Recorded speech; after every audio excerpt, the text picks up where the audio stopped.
Bonjour à tous et bienvenue dans une nouvelle vidéo. Aujourd'hui, je vais vous présenter les 7 choses que j'ai faites dès que j'ai reçu ma voiture le jour même. Et je pense que c'est des choses qui sont indispensables ou des choses en tout cas que j'ai jugées moins indispensables et je vais vous les présenter dans cette vidéo.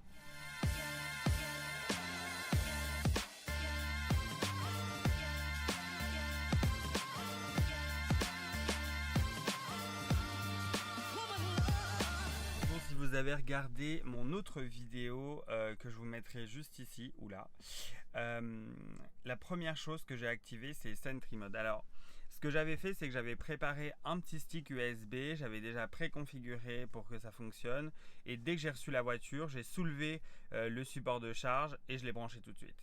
Du coup le petit stick.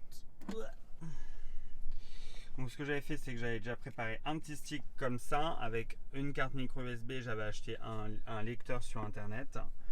Hop, et une fois qu'elle est branchée dans la voiture, il faut attendre quelques secondes et il y a les icônes de Sentry. Hop, et l'icône de la dashcam qui apparaissent. Et du coup ça c'est vraiment la première chose que j'ai faite parce que s'il arrive quelque chose sur la route, si jamais, alors que je devais la laisser supercharger les premières fois, je sais pas, on me rentrait dedans. Enfin bon, dans cette éventualité, j'ai tout de suite voulu que Sentry soit activé et ce avant que je quitte la concession. Et ça prend vraiment une seconde. Il suffit de formater la carte SD en FAT32, de créer un dossier avec marqué Tesla Cam avec le T et le C en majuscule et c'est tout. Il y a quand même deux petits réglages que je vais vous montrer tout de suite qui sont intéressants. Alors le premier réglage, dans l'onglet sécurité, c'est caméra embarquée, enregistrer les séquences sur le klaxon. Alors, je ne sais pas si c'est désactivé ou activé par défaut, mais une fois que cette option est activée, l'option explique d'elle-même ce qu'elle fait. Vous appuyez sur le klaxon, ça enregistre les 10 minutes qui ont précédé le klaxon, donc c'est très pratique. Si une voiture vous fait une queue de poisson, quelqu'un vous rentre dedans, enfin on ne sait pas. Donc c'est très pratique, il suffit de klaxonner un petit coup, ça enregistre. Ça évite encore une fois quand on roule d'avoir à toucher à l'écran. Donc ça c'était la première petite fonction que j'utilise. Également pour mon Sentry Mode, moi je le laisse toujours à on. Par contre j'ai défini que à mon domicile et à mon travail j'en avais pas besoin. Donc à ces deux endroits là j'ai pas besoin de toucher au réglage, ce sera désactivé. Par contre dès que c'est dans un autre endroit que mon domicile ou mon travail, c'est activé automatiquement et voilà. Alors ce qui fait la force du logiciel Tesla, c'est toutes ces petites fonctions, dont la fonction accès facile que j'ai aussi configurée tout de suite. Donc quand vous rentrez dans votre voiture, quand vous êtes au service center pour aller la récupérer, vous devez créer votre profil de conduite. Donc vous réglez vos rétroviseurs, votre volant, votre siège et tout ce qui va bien. Et une fois que c'est réglé, on vous propose d'activer entrée facile ou pas. Donc entrée facile, ça permet de reculer le siège et le volant d'une manière que vous aurez configurée et ça va vous permettre de sortir du véhicule plus facilement. C'est vraiment un plus. Et quand il y a quelqu'un dans la voiture et que le volant et le siège s'avancent tout seul quand vous démarrez, ça fait toujours un petit effet waouh, c'est sympa. C'est pas le but, mais c'est sympa. Alors pour régler Easy Entry, vous cliquez sur l'icône le petit personnage en haut de l'écran. Là vous voyez que c'est mon profil qui est activé.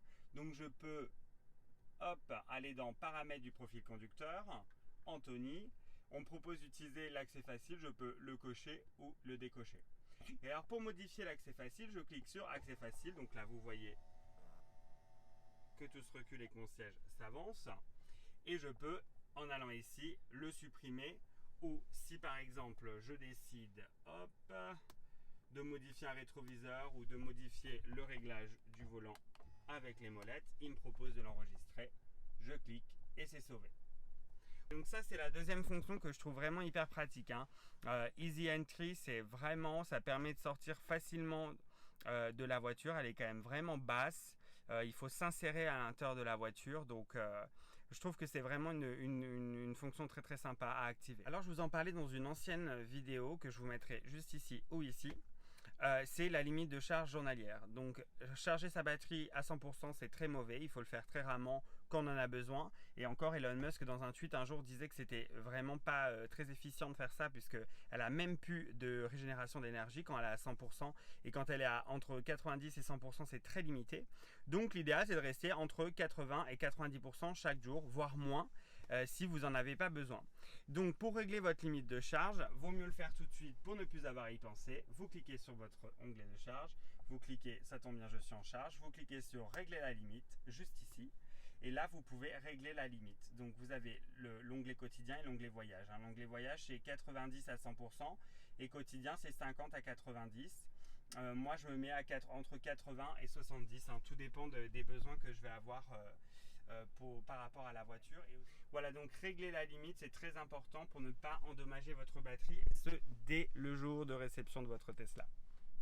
Bon, alors ça, par contre, c'est vraiment quelque chose que vous devez faire tout de suite, c'est lire le manuel de votre Tesla. Vous prenez 10 minutes, 20 minutes, peut-être vous êtes dans le train pour aller chercher la voiture, peut-être vous êtes en voiture pour aller la chercher, vous venez de la récupérer, vous êtes au superchargeur, occupez-vous et lisez le manuel de la voiture. Il y a tellement de questions sur les forums spécialisés, les pages Facebook et Twitter qui posent en permanence les mêmes questions et des questions des fois très basiques. Je pense que c'est vraiment important de lire la voiture, de connaître les pictogrammes, de savoir comment tout fonctionne, les petites options qui sont cachées et qui ne sont pas forcément mises en avant par Tesla.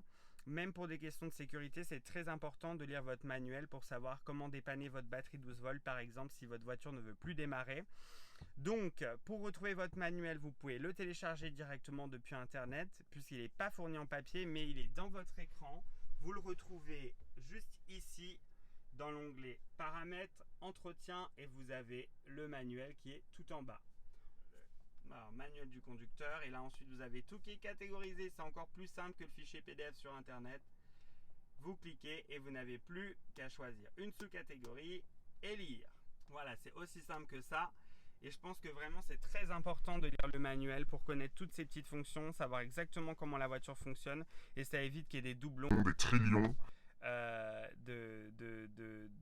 de topics qui sont exactement les mêmes sur les forums. Peut-être que vous ne le savez pas, mais la Tesla Model 3 n'est pas livrée avec des clés. Elle est livrée avec des simples petits badges, des simples petites cartes RFID que vous devez placer juste ici sur le côté pour ouvrir et juste ici sur le côté pour déverrouiller la voiture. Alors le problème de ça, c'est que c'est pas très pratique. On ne peut pas la déverrouiller à distance. Personnellement, je l'ai utilisé une fois, c'était au service center pour déverrouiller ma voiture.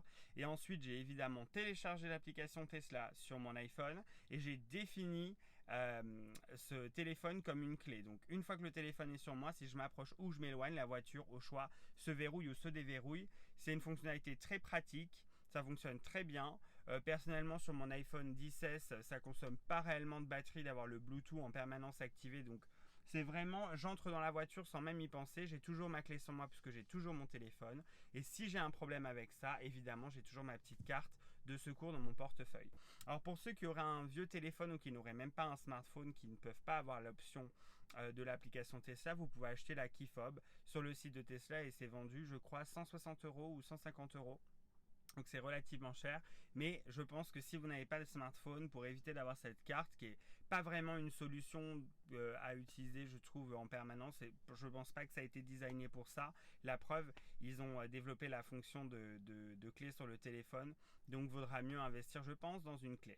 Alors le nouveau point, c'est le chargeur sans fil que vous voyez juste ici. Alors je ne peux pas, vu que je filme avec mon iPhone, évidemment, poser mon iPhone pour vous le montrer. Mais je pense que c'est vraiment un accessoire indispensable. Ok, donc comme je le disais, je pense que c'est un accessoire indispensable, effectivement. Parce que sinon vous devez acheter des petits câbles que vous brancherez justement dans un système qui est fourni de base. C'est vraiment pas pratique. Les câbles étaient fournis avant, ils sont maintenant même plus fournis, donc vous devez débourser encore 16 € par câble. Il vous en faut 2. Donc il y a d'autres solutions qui existent. Il y a des gens qui bricolent des petits câbles, il y a des gens qui font des choses, il y a d'autres qui ne branchent même pas leur smartphone. Moi je fais beaucoup de routes, j'utilise tout le temps mon téléphone et je trouvais que la solution la plus simple c'était d'avoir un chargeur sans fil. Donc ça se pose littéralement dans l'espace qui est prévu de base par le constructeur. Donc il n'y a même pas de, on dirait vraiment que c'est d'usine, hein, quoique ça vient directement avec la voiture, et j'ai payé ça 30 € sur Amazon. Ça fonctionne bien.